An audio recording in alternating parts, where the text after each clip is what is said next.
Today I shall be discussing about realization of logic gates.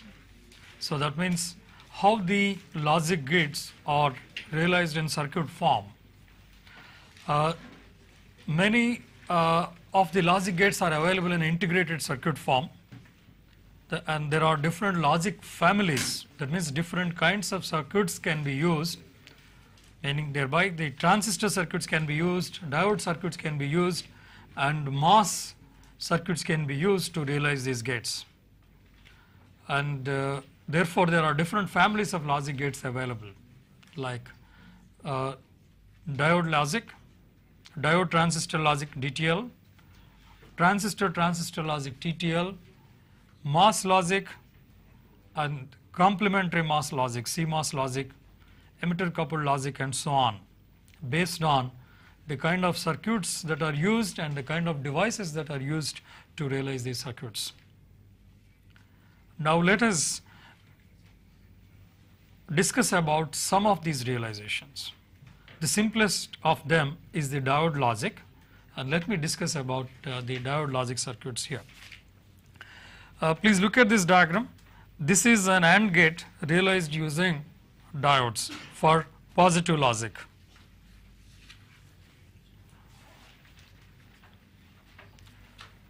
So it's a 3-input AND gate, and you make it if the inputs are A, B, etc., and there are some other such stages, and this is the last one, it is an AND stage. So therefore it is say an N input AND gate.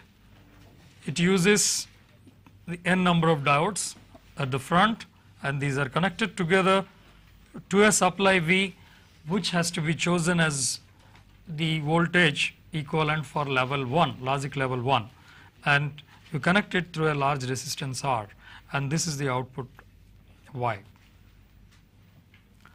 Now here RS is much smaller than R, and it is negligibly small, and RS is introduced here as a model because on this side you have the input logic levels connected from some sources. The resistance of these sources are included here as RS. Okay. So, but this RS is very small, and for all practical purposes this is like a short circuit. Now if any one of these inputs happen to be at 0, that means the voltage is very small, of the order of 0.2 volts. Then what happens is this particular diode, which is connected to V on this side and almost ground potential on this side, is forward biased. So the situation is like this. So this side is connected to V, which is equal to V1, and this side is connected to V low, that means it's almost a ground potential. Therefore this diode is forward biased. If you look at the rest of the diodes, you will find that these diodes are just forward biased, and this side is when you connect V1 on this side and you connect V1 on this side, and you have resistance, these two resistances and the diode in between. Therefore these are not forward biased, or there is no bias across these diodes. Hence these diodes won't be conducting. Then if you introduce a logic level 0 here, so you will find that this diode is forward biased, therefore there will be current flowing in this direction, and if it is a silicon diode, about 0.6 volts or 0.7 volts drops across this diode, and the voltage drop across this RS is negligibly small. Therefore rest of the voltage drops across this resistance R. If this is 5 volts and this is 0.6, and the remaining 4.4 volts drops across this resistance R, and the output voltage therefore is, so Y is equal to the diode potential itself, diode potential plus this resistance drop, which is negligibly small. Hence Y is of the order of about 0.6 volts. Hence this is at 0.6 volts, and this side is actually V1, V1, V1 for rest of the inputs. Hence, rest of the diodes are reverse biased actually, when one of the diodes is forward biased by applying a logic level 0 at its input. Now, if another input is also logic level 0, then both these diodes are forward biased and both of them conduct, and the current which flows through R gets divided through both these diodes, and the same situation of 0.6 volts here, 0.6 volts here, and the output is equal to 0.6 volts. So, if any one of the inputs, any one or more of the inputs are at logic level 0, output is at logic level 0. So, given all these inputs, if any one of them happens to be at 0, output is at 0, any one or more of them. And when all the inputs are 1s, the applied voltage is V1, V1, V1 everywhere, and this is V1. Therefore, there is no bias across the diodes, hence no current flow takes place. Hence, if there is a load resistance connected here, the current can flow through this. And if the load is load resistance is very high, then some small amount of current flows through this, and the voltage drop across this resistance is negligibly small, and the output voltage is almost equal to V1. Therefore, when all are ones, all inputs are ones, output voltage is a 1. Hence, this circuit acts like an AND gate for positive logic. Now, the same circuit can be used as an OR gate for negative logic. So, let us examine that. OR gate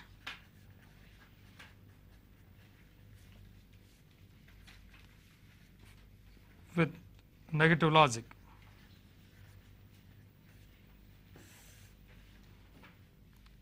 The circuit is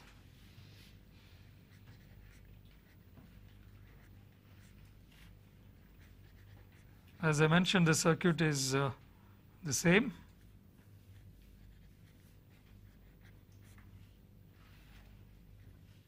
Now, you connect it to a high voltage, that means the voltage is equivalent to that of logic level 0. Please note that in a negative logic, the high voltage is, say as an example, 5 volts is used for representing logic level 0, and 0 volts is used to represent logic level 1. Now, we apply 5 volts here, that means the voltage corresponding to logic level 0. In this example, of course, it is 5 volts. Now, if you apply the logic level voltage corresponding to logic level 0 here, none of these diodes are biased, therefore, they do not conduct. So, current does not flow through these, and if there is an external load, current can flow through this, and with negligible drop across R, the output voltage is equal to, so logic level 0 itself. Hence, for all inputs,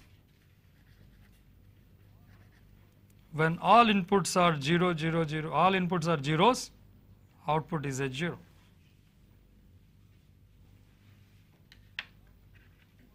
Now, you make one of the inputs a logic level 1. That means you connect it to almost ground potential. Then, so this particular diode becomes forward biased, it conducts, and a large amount of current flows through this, and because of which almost the entire V0 except for a diode drop drops across this resistance R, and V naught is equal to the voltage drop across the diode itself plus the voltage drop across RS, which is negligibly small. Hence, V naught is of the order of 0 volts or 0.6 volts, which corresponds to logic level 1. Therefore, if any one of these inputs is a logic level 1, you will get logic level 1. In fact, the same thing happens when you connect V1 here also. Even if you connect V1 to all these diodes conduct, and the output is equal to a diode drop. So this is how the circuit works. As an example, if this is 5 volts and if this is say 10 kilo ohms and this is say 100 ohms and the diode drop is 0.6 volts in the forward direction, how much current flows through this? 5 minus 0.6 is equal to 4.4 divided by 10.1. So the current that flows is equal to, so this V naught minus V1 minus V diode divided by R plus RS. So in this particular case, this is equal to 4.4 by 10.1 milliamperes, which is approximately 0.44 milliamperes. And the output voltage is the diode drop of 0.6 plus this 0.44 into 100 ohms is equal to 0.044, which is equal to 0.644 volts. It is at logic voltage V1. This is how the OR gate works, but please note that this is for negative logic. Similarly, you can have circuits for positive logic also.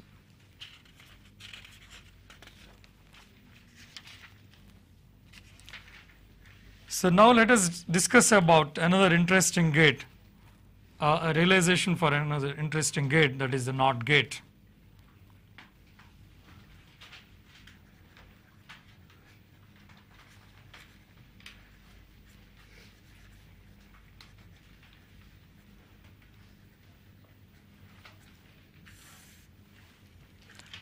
NOT gate can be realized using a single transistor as a switch. Use a collector resistance RC and use some supply voltage VCC, whose voltage is equal to that of logic level 1. I am giving the realization for positive logic. So take the output from the collector, and to the input you apply the input logic level through a resistance. And to have proper operation, you connect this to minus VBB, some negative potential, and to the emitter you apply potential which is equivalent to V0. It is typically 0 for positive logic.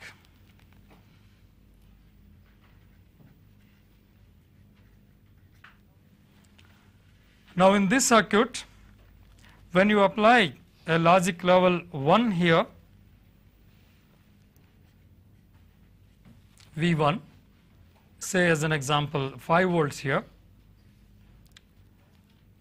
then this 5 volts, because of this 5 volts and this minus VBB, current flows through this and current also flows through this.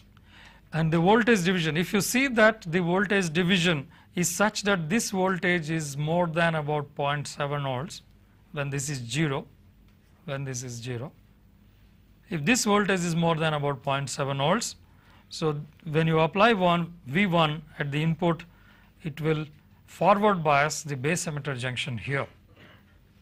And when it forward biases the base emitter junction here, a base current flows,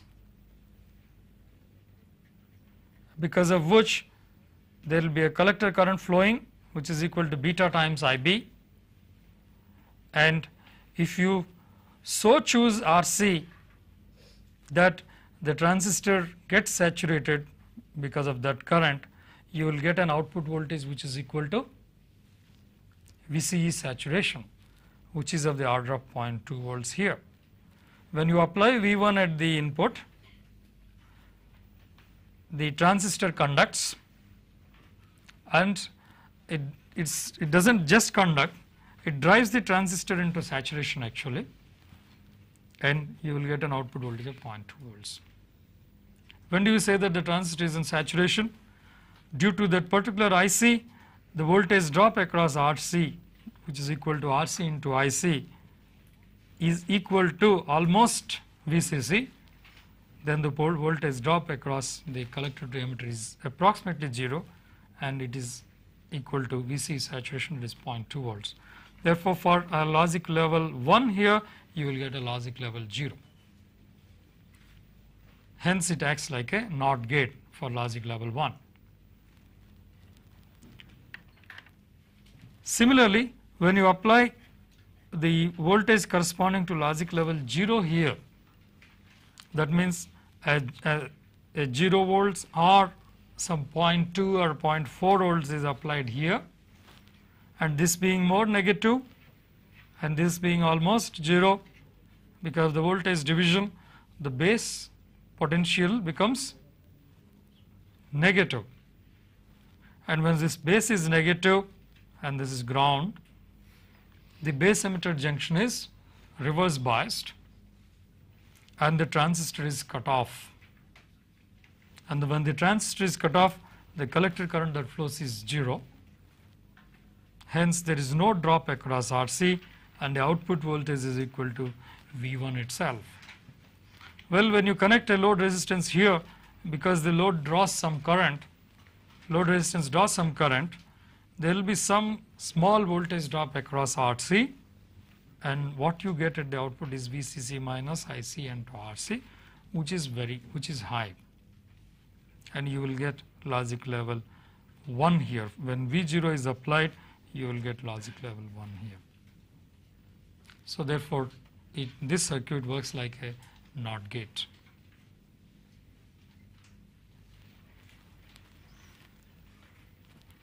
Let us analyze this circuit. When V0 is applied here, what is the base potential here? VB. VB is equal to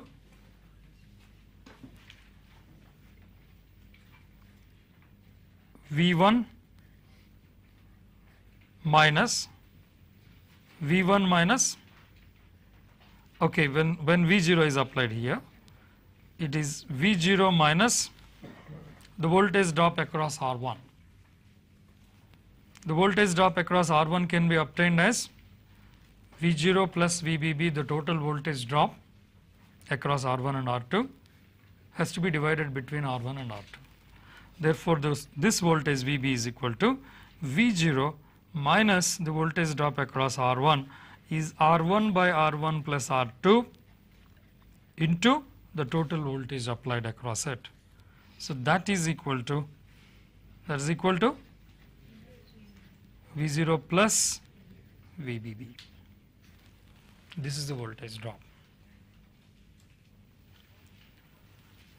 Now, for the transistor to be cut off, you need to apply some small negative potential here, a small negative potential of the order of 0.1 volts.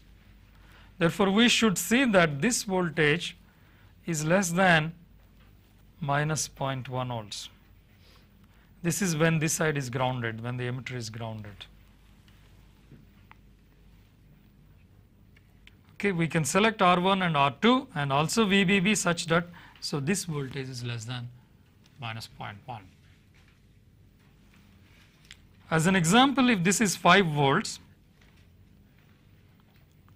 and V0 can be, say, at the most, say 0.8 volts, then the voltage drop across this voltage drop should be seen that it is less than minus 0.1.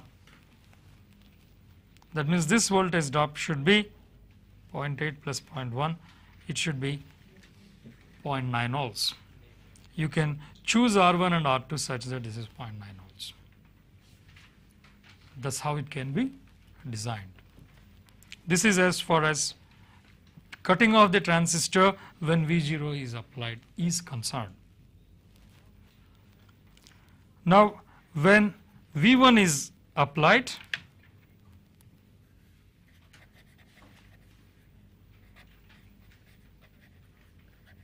we like the transistor to go into saturation. So, let us see how you can make it go into saturation. And when this is V1, we want this junction to be forward biased. That means the voltage drop should be of the order of 0.7 volts.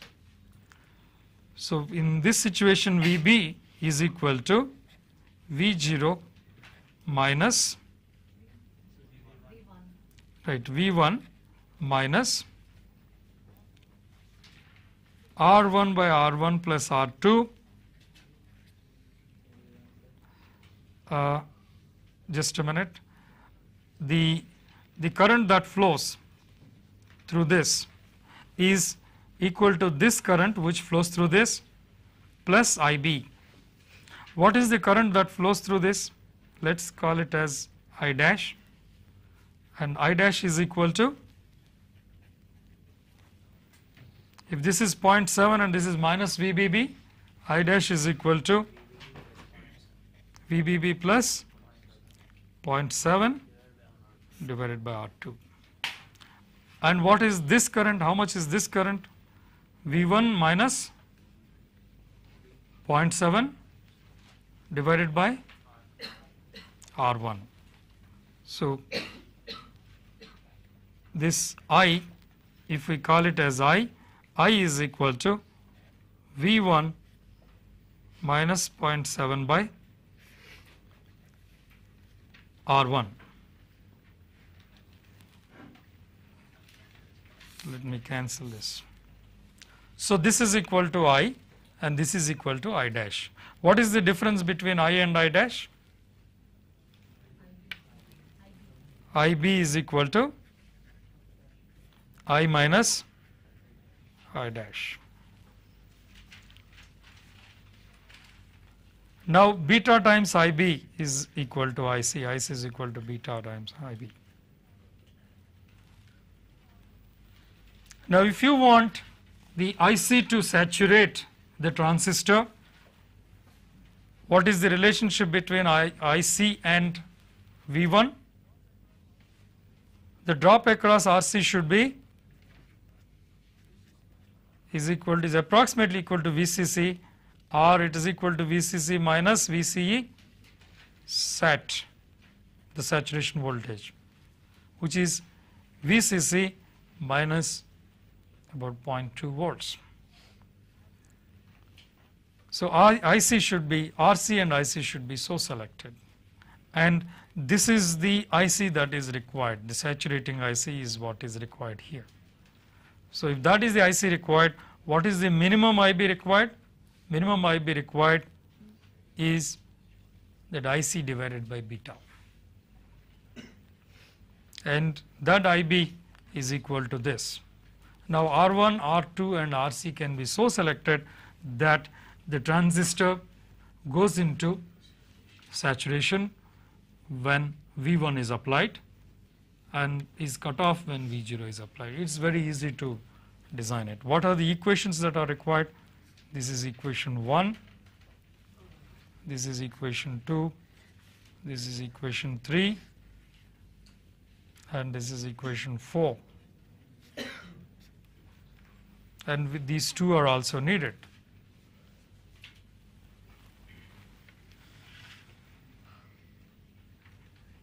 Any questions on the NOT gate realization and its analysis?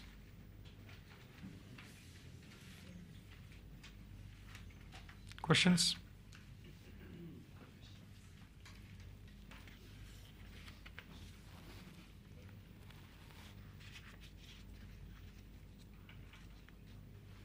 As an example, if you take RCS 2.2K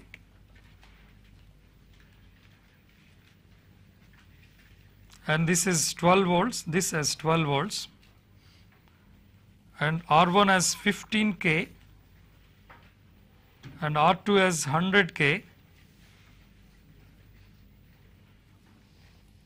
you can show that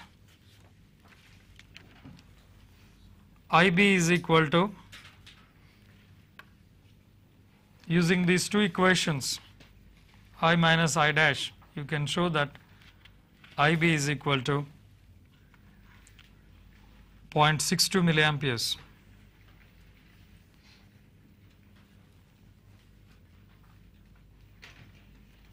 And during cutoff, when V0 is applied to the input, you can show that VB is equal to, that means when 0 volts is applied to the input, you can show that VB is equal to minus 1.56 volts.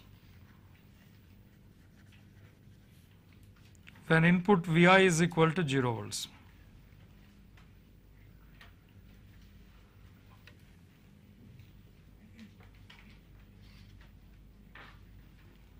And for the transistor to go into cutoff, the IC that can be used is 12 volts minus 0.2 volts VCE saturation divided by 2.2 K as RC. So this is the IC, minimum IC that is required to make the transistor go into saturation. So this is equal to 5.36 milliamperes. Now this is the IB you are getting in this example. This is the IC that is required. That means what is the beta of the transistor that is the minimum beta that is required? So minimum beta min is equal to this IC by IB. So that is equal to 5.36 divided by 0.62.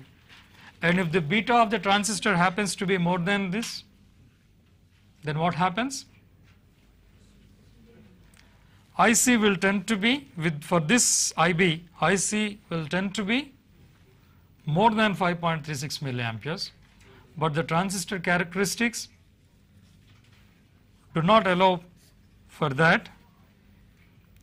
For any IB, please note that for any IB, for different IBs, IC can be, or even for this IB or for this IB, IC can be the same thing.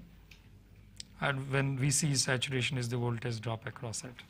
So it remains in, still it remains in saturation with about 0.2 volts being the voltage drop across the collector and emitter junction, collector and emitter. So the transistor still remains in saturation. So this example is where for the minimum beta for the transistor that is required is determined given the circuit. So given the circuit and the voltage levels, beta min is determined. So on what factors does it depend how fast a transistor can go into saturation or cutoff? Does it depend on circuit also? Yeah, now the question of the speed, how fast the logic circuit can work. That means in a circuit like this,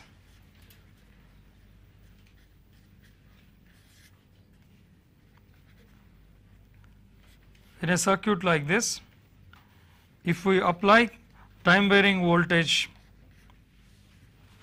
say time varying logic level, say 1, 0, 0, 1, 1, 0 kind of input is applied, That means we want to carry out these logical operations at a fast rate with time, because we want computation after computation in a computer.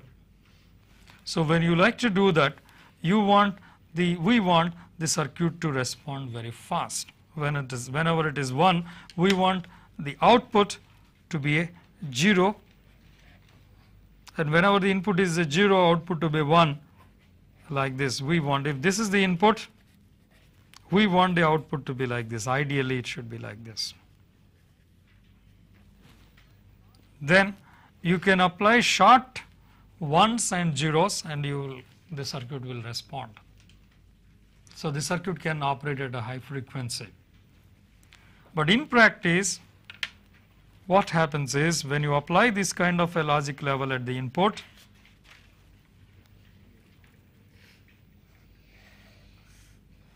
if this is the logic level at the input, the circuit response appears like this.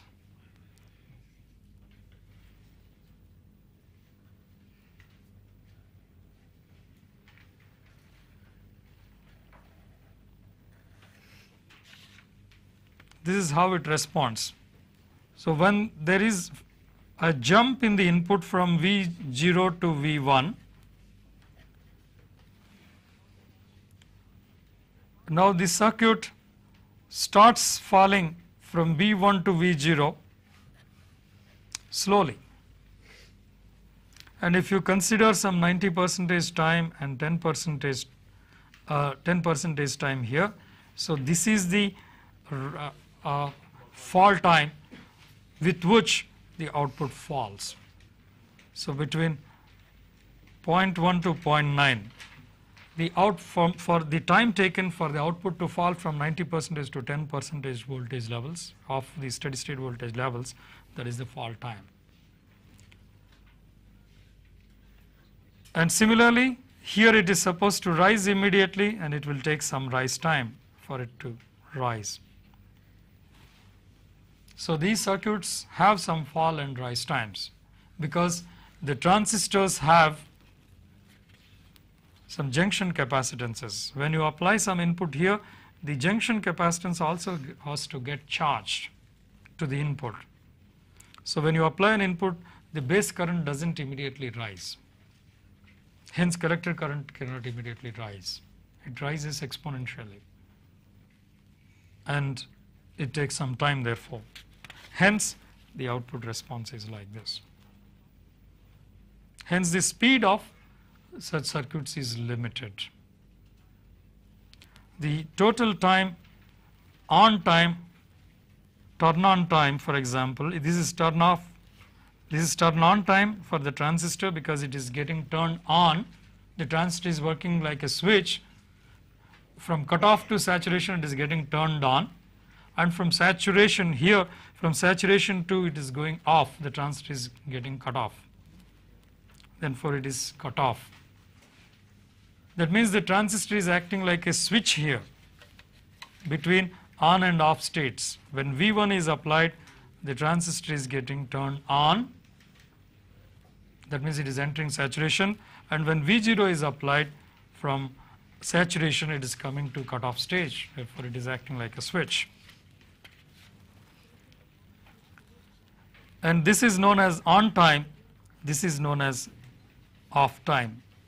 The time between the input transition time and the 10% level here. If the output is falling from this level to this, for the fall to complete up to 90% of the time, so whatever is the time that is taken, this is known as the turn on time. And this is the, from this transition you consider this, and to 90% level, whatever is the time taken, this is turn off time. And the turn on time, part of the turn on time is the fall time, and part of the turn off time is the rise time here. And the remaining part is known as time delay. from this transition to the 90% voltage level, the time taken for from the transition to the time taken for the voltage to drop to its 90% level, this is known as the time delay. So time delay plus the fall time is equal to the turn on time. Similarly, here the time delay plus the rise time is equal to the off time.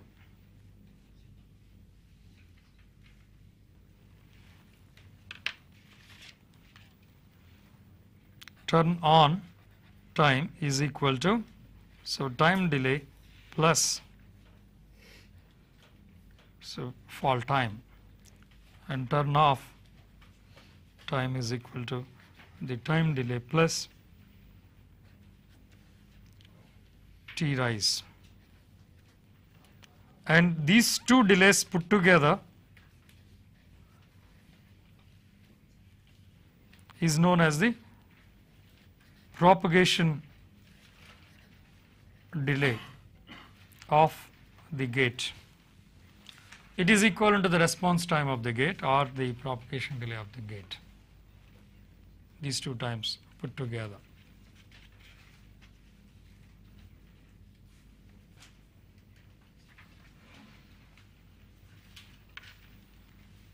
Any questions?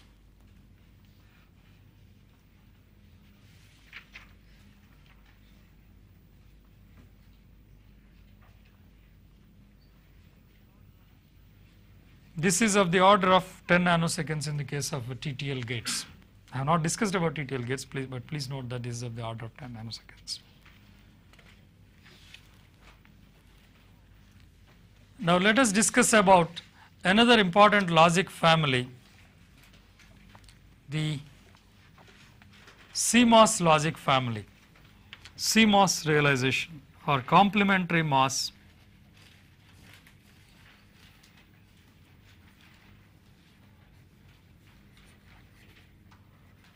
realization.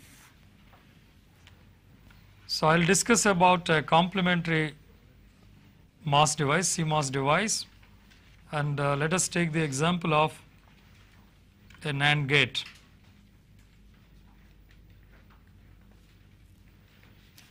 It uses, the circuit uses two CMOS devices.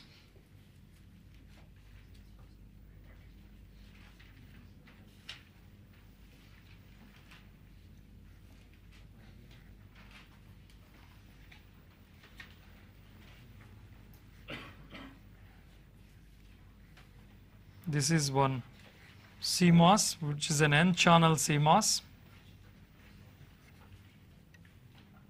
and this is the gate. Similarly, you have here another P-channel CMOS. The arrow indicates the channel, type of channel.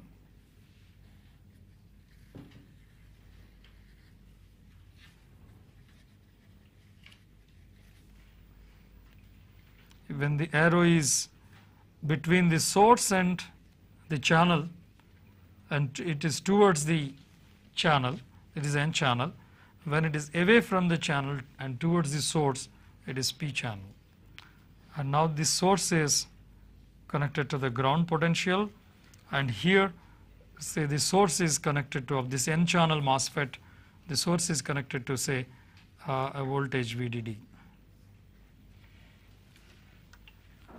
Say a negative voltage VDD. Let us consider a negative logic as given in the book. Now both the gates are connected together,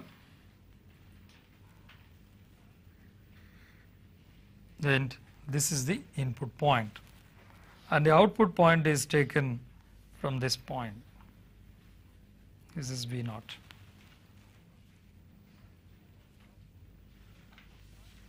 Now when you apply in this circuit, please note that one of them, for example, this P channel MOSFET is acting like a switch, and this MOSFET is acting like a load resistance.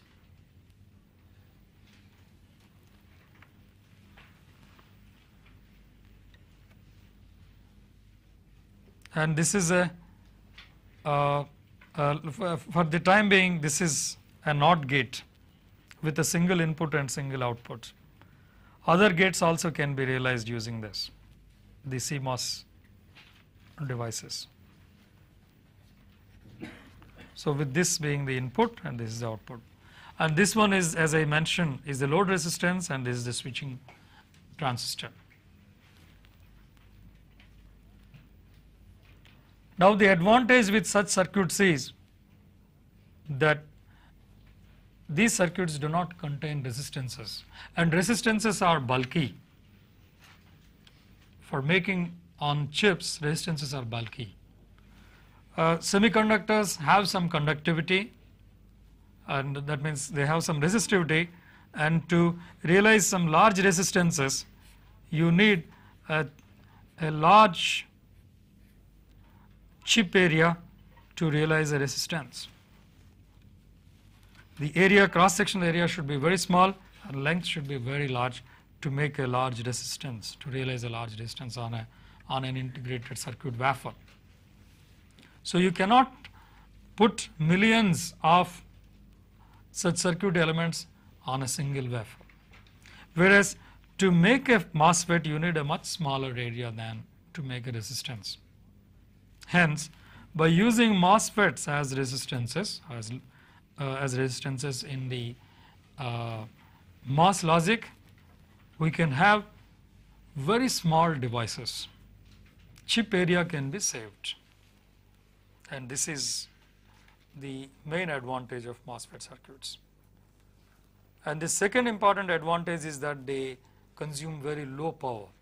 The transistors operate in a very small drain current level, hence they consume very low power. So these two are very important advantages. Now when the input is at logic level 1, that means when it is at minus VDD potential. So please note that, so this device has a gate potential which is gate to source. This is the source, this is the gate, and the gate to source potential is almost 0 volts, and this being negative and this being 0 volts, its resistance is very small. And when its resistance is very small, and with this being ground and the gate potential being negative, and this becomes cut off. And when this is cut off and this negative potential passes through this, and then output is equal to minus VDD itself.